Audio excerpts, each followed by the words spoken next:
We rode on the winds of a rising storm, we ran to the sounds of thunder. We danced among the lightning bolts, and tore the world asunder. His paths shall be many, and who shall know his name? For he shall be born among us many times, in many guises, as he has been and ever will be, time without end. His coming shall be like the sharp edge of a plough, turning our lives in furrows, form out of the places where we lie in our silence. The breaker of binds, the forger of chains, the maker of futures, the unshaper of destiny. From commentaries on the prophecies of the dragon by Jurith Doreen, right hand of the Queen of Almoran, the Third Age. Hey fantasy fans, it's Dan here with TreeBeard Book Reviews, and today we're continuing with the Wheel of Time read-along, and I have my review out for The Dragon Reborn by Robert Jordan, Book 3 in the Wheel of Time. Let's get into it.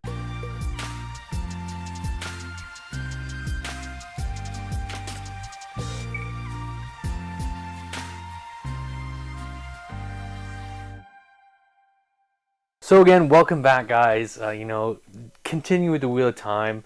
Hope you guys are enjoying this series. I just love the Wheel of Time, love rereading it. So if you guys are rereading it with me, or you're a first time Wheel of Time fan and you're on The Dragon Reborn, please like, comment, and subscribe. Or if you just want to be a part of the channel, it all helps me out. Free way to support me. So again guys, just thanks again so much. So much fun just doing this and talking to you about books I love. It's really been enjoyable. So let's get into The Dragon Reborn. So I'm gonna have spoilers in here, guys. Just for the from books 3, 2, and 1.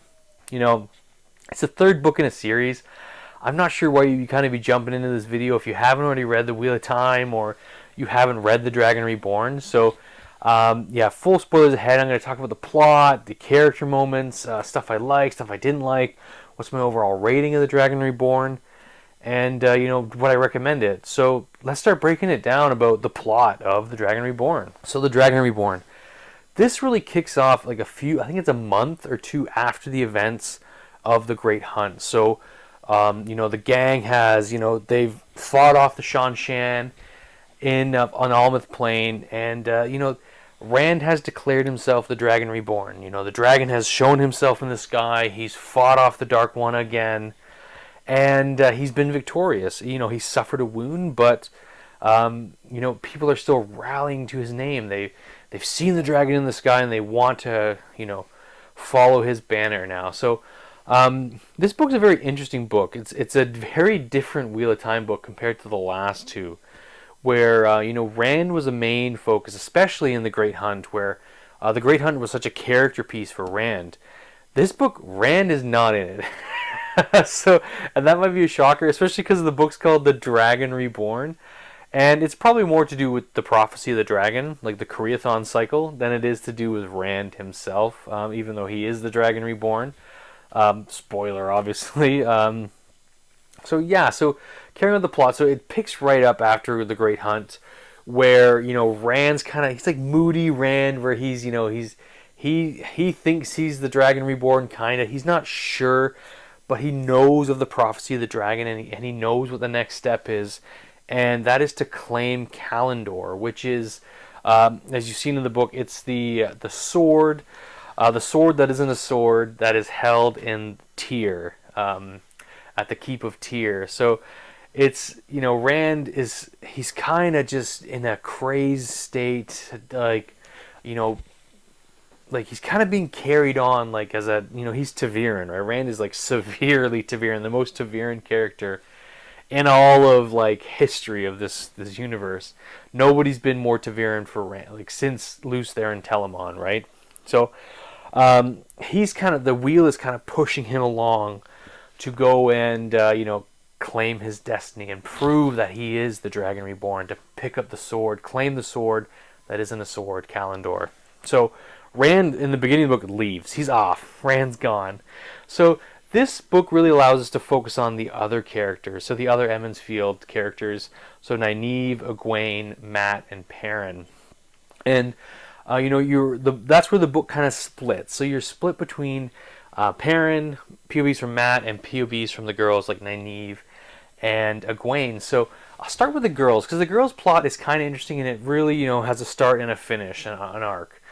So the girls have returned to the White Tower after being captured by the Shan and being led there by Leandrin, who you figured out is one of the Black Aja. And, they get punished. They're like, you guys were idiots. You left the White Tower when you shouldn't have. You shouldn't have left the White Tower.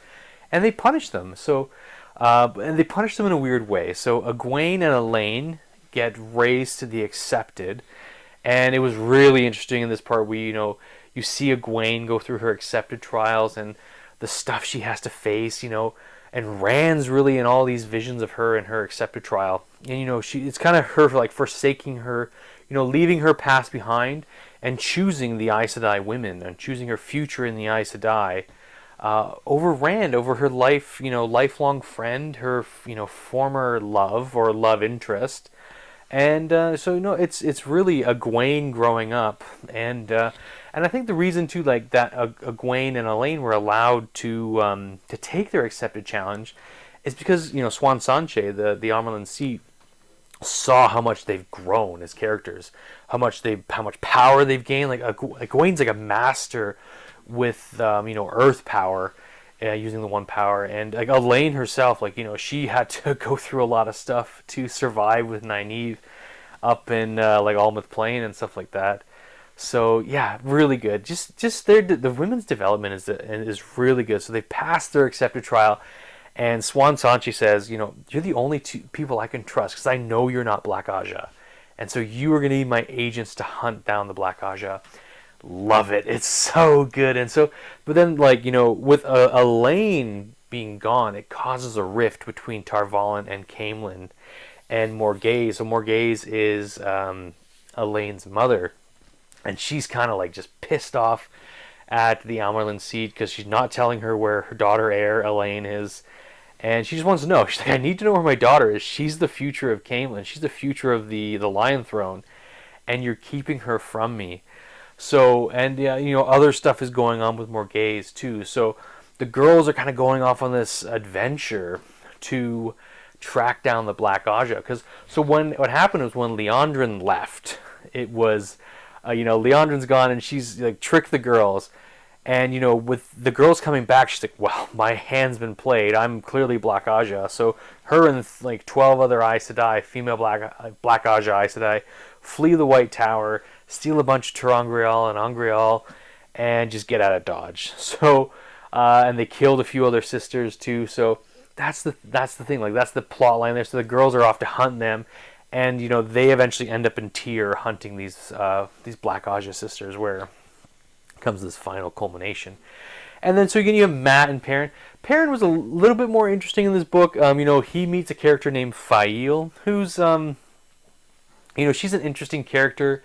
She's kind of like ribbing him the whole time. So she joins, with Perrin, Moraine, and Lan, and Loyal, and she gets brought into the adventure because she just learns too much. She's a little bit nosy. She's got like a big nose and likes to stick her nose into things. And eventually, you see this love interest develop between Faile and Perrin. Again, Robert Jordan's not the greatest at writing love stories or love interests. He's just kind of like, bam, you're in love now, and it maybe this will come across better on the screen. I mean, not that the show's been that great anyways, but I'm hopeful. But yeah, like you don't really see this love interest building too much, but I guess you can say it's there. And so, Perrin eventually falls in love with Faile, or discovers his love for Faile when she finds out she's in danger, and she falls into a trap that was meant for Moraine. So, yeah, I liked Perrin.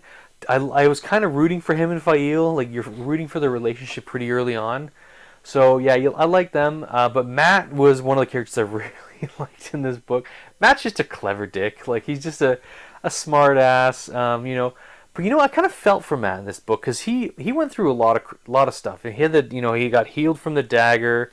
He's just trying to reconnect with his friends and just get out of Dodge, get on his own, do his own thing. He doesn't want anything to do with these Aes Sedai women. Doesn't want anything to do with the Dragon Reborn. He just wants to go live his life, and that's why I love Mat. He's just so great. And but Mat's lucky. Mat's super lucky, and he knows how to manipulate his luck. So you have Mat going on an adventure with Tom. He runs into Tom, and he's asked. Well, he's kind of ordered. This could be right. He's ordered by the girls, by Elaine to take a note to her mother Morghese, and let her know that Elaine is safe and everything's fine. So obviously Matt gets into a bunch of shenanigans like with dice, and he meets like Aludra, who's like I guess she like deals with fireworks. I can't remember what their name, like illuminators, I think that they're called.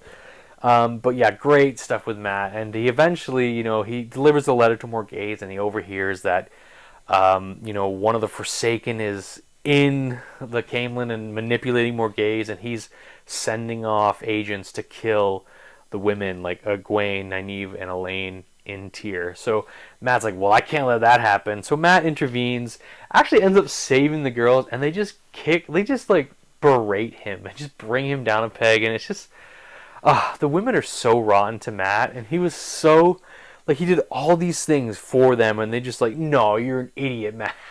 So yeah, again, so then everything kind of culminates in Tyr, where, and then I haven't even mentioned like the backdrop where you keep running into Aiel, and Aiel are so good. And that was actually one character you meet who's one of my favorite characters in all of Wheel of Time is Gaul, and he is saved by Perrin and freed. So Gaul, love Gaul. I'm gonna talk about Gaul later, I think. I hope if I remember.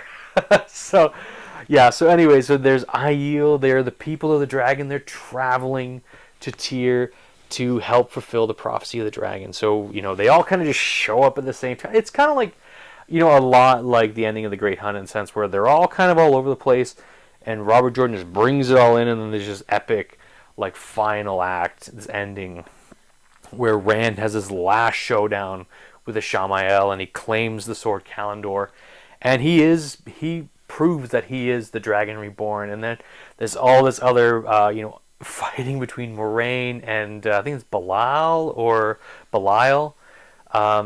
He's one of the other Forsaken who is in Tyr.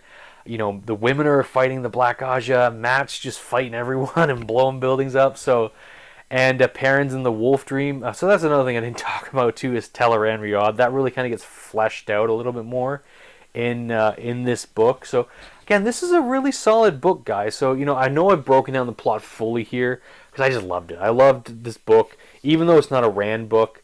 I really enjoyed the development, like the needed development that had to happen for Perrin and Matt. Again, Perrin was a bit more interesting, maybe because of the characters who were around it. Because Perrin's kind of like a mopey kind of character. He's he's kind of like Eeyore. He's like a big Eeyore with a beard, right? He doesn't have a beard yet, but he does have one eventually. He's just like a big Eeyore with like an axe, and he eventually saves Gaul, and who's an Aiel, and Gaul's an amazing character. Gaul just gets better and better, and you start meeting other Aiel characters who are gonna have huge implications on the story. Like, so you meet Bane and Chiad. They are gonna be throughout the series. You meet Avienda, who's one of my favorite characters going forward. She becomes a bit more fleshed out in the next book, The Shadow Rising. So yeah, The Dragon Reborn. It's a great book to say that Dragon Reborn isn't really in it.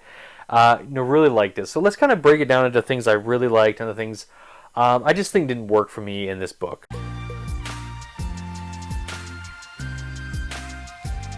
Okay, so again, carrying on, I mentioned some of the things I liked, with the trials of Nynaeve, Egwene, and Elaine, where they had their accepted trials. They're trying to chase down the Black Aja, and they get captured a few times, and then they get saved by the Aiel. It's just great. It's just like, the women are really good, but they're also really like ungrateful, and they think they can do everything, and they can bite off more than they can chew, and like, they don't realize that they're still novices. They're still not really like accepted. Like, they just kind of had this push. They've been kind of elevated up the ranks without not necessarily earning it, and maybe they've kind of got a bit of a chip on their shoulder, and this is a kind of a matriarchal society, so they don't really like to accept help from men, especially Matt. Nynaeve's kind of the worst for it, because she's like, oh, I've tanned all these boys' bottoms and I've spanked them up and down the street, and it's just like, I don't want to take any mess from them, kind of thing. So I get where she's coming from, but be grateful when someone saves your life. Yeah, so the women's plot was good. Matt's plot was really good. I don't know, like, Matt started to, like, I didn't care about Matt in the first two books. Like, the first two books, I'm like, yeah, Matt's okay. He's just there. He's one of those characters, he could die and it wouldn't matter. For me, at least. And Matt in this book really shows his kind of worth. shows how interesting he is as a character. And I think it took Robert Jordan that time to develop Matt, to find Matt's voice.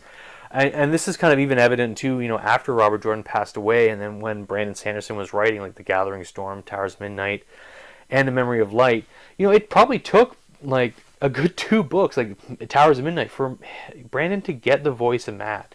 Matt's a hard character to nail down. I think he's a hard character to write because he's one of those characters where, you're told he's funny, but I think with funny characters, it's more of a show don't tell. You need to show them being funny, show them being clever, show them doing things.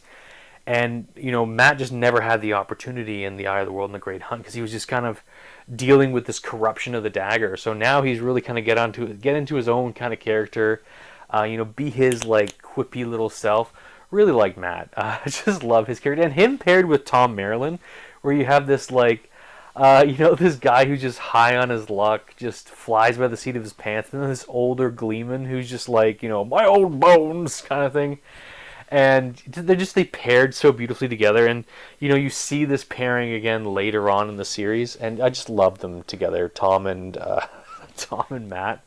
One of the things I didn't care for too much in this book was Moraine and Lan. Like, they just did nothing. Like, they just kind of like plopped in to like give Perrin a talking to, and it's like, nothing, like blacksmith, you idiot, kind of thing. And it's like, and like, don't you talk to me like that, kind of thing. They just didn't do much. And Moraine kind of had her bit at the end, but really wasn't a lot there for Moraine, I felt. And even Lan, like, there's this kind of this backdrop that's going on between Lan and Moraine, where Moraine's kind of like anticipating her future death, and which like Lan's like, don't be silly, Moraine, like, you're gonna live longer than I am. So there's this kind of back and forth between them, and she's kind of going rogue a little bit too from the Aes Sedai, where she's doing spells that balefire that are just, you shouldn't be doing. So yeah, Moraine was just a little bit because Rand wasn't around, right? She's chasing Rand the whole time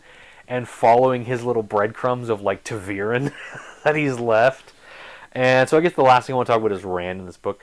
Again, there's not a lot of Rand. You see him a little bit like through snippets in Teleran Riyadh, where Egwene shows up to him, Perrin shows up to him, and he's kind of going just mad. Like, he's not crazy yet from the power, but he's like losing his marbles a bit, and I think it's just the Taviran is just carrying him through to like achieve the singular mission of getting Kalandor, to prove that he is the Dragon Reborn. Because his mind is like, if I can't get the sword, I'm just going to die anyways, and then it just ends this whole thing. He's like, I'm either going to become the Dragon Reborn and die, or die now, and you don't have to worry about this crap anymore. So he kind of goes a little crazy. Some crazy stuff happens to Rand, where he's running through the country. There's a bunch of weddings and marriages and babies being born and miracles happening and accidents happening. So it just shows how integral the dragon is to this world. Like, he is not one with the world yet, but he affects it in such a way that it has just, massive ripples throughout the land. So just love that, this one singular character has the weight of the world on his shoulders, and he's buckling under it, and he's crippled by it, and he's scared of it, but he has to kind of prove to himself that if this is real, I'm gonna do it. And I really like that. And there were some crazy bits too, like these like, I don't know if they're bandits or they're dark friends, I think, clearly, and they show up in the night at Rand's campsite, and he just lops all their heads off, and then he like arranges their bodies to be bowing at him. I'm like, this is dark. This took a turn, and but I loved it. I love this this showdown, like this just Rand's development, crazy development. But the only kind of gripe with this at the end is it's just, again, another battle at the end with the Shamael, and Rand's convinced, I've killed the Dark One. And it's just like, bro, you haven't killed the Dark One twice in the 2 times you fought him, right? When you fought him at the Eye of the World, you fought him at like Tomon Head in the sky. Like, who you kidding, bud? Like, kind of thing. So, but again, so not to beat a dead horse anymore, I've gone on a lot about this book. I love The Wheel of Time. You guys know that. Like, I love The Wheel of Time. This is a good book.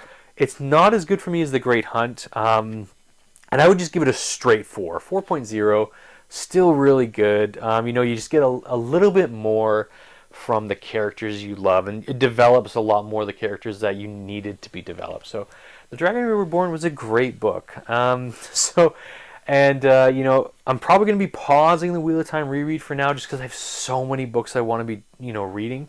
I may kind of, you know, when I'm in between an Audible credit, I might just throw in like the next book, The Shadow Rising, as an Audible listen. But yeah, guys, let me know down below what you thought to the Dragon Reborn. What have you, and if you're a new Wheel of Time reader, what have you thought to the series up till now? Like, have you enjoyed it?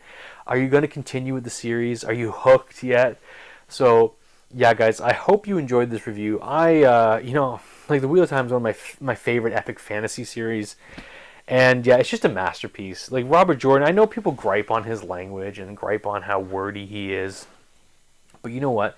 He paints such a picture. And again, like I'm a very character-driven reader. And just this, you know, this book is just a masterclass in how to turn a character who was essentially boring in the other books, Matt, and start giving him these little like blooming moments where his personality comes through, his potentiality comes through. So again, just a master class in this book. So anyways, guys, I won't beleaguer it any longer. Thank you again for checking it out. If you stuck around to this long, you know, thanks again so much. And we'll see you next time. Cheers.